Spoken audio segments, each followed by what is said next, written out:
জামাতের রাষ্ট্র সংস্কার প্রস্তাবনায় যা যা থাকছে চলুন এক নজরে দেখে আসা যাক। বিচার বিভাগ সংস্কার করা, সাইবার নিরাপত্তা আইন বাতিল করা, সর্বোচ্চ 5 ও 3 বছরের মধ্যে মামলা নিষ্পত্তি করা, সুষ্ঠু নির্বাচনের জন্য সংবিধানে স্থায়ীভাবে তত্ত্বাবধায়ক ব্যবস্থা যুক্ত করা, একদিনেই জাতীয় সংসদ নির্বাচন অনুষ্ঠিত হওয়া, কোনো সরকারি চাকরিজীবী অবসরের 3 বছরের আগে সংসদ নির্বাচনে অংশ নিতে পারবে না। পুলিশে ধর্মীয় শিক্ষা চালু করতে হবে। রিমান্ডে নেওয়ার সময় পরিবারের প্রতিনিধিদের উপস্থিতি নিশ্চিত করা। র্যাব সংস্কার করতে হবে যাতে বাহিনীর প্রতি আস্থা ফিরে আসে। সরকারি চাকুরিতে আবেদন বিনামূল্যে করা। চাকুরিতে বিরাজমান আত্মক্যাডার বৈষম্য দূর করা। এক ব্যক্তি পরপর 2বারের বেশি প্রধানমন্ত্রী থাকতে পারবেন না।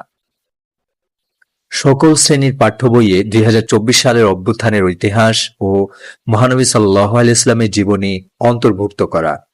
প্রাণীর মূর্তি নির্মাণ না করে দেশি সংস্কৃতির বিকাশ ঘটানো। বিগত সরকারের আমলে সম্পাদিত চুক্তি রিভিউ করা। এ ছিল আজকে জামাতের রাষ্ট্র সংস্কার প্রস্তাবনা।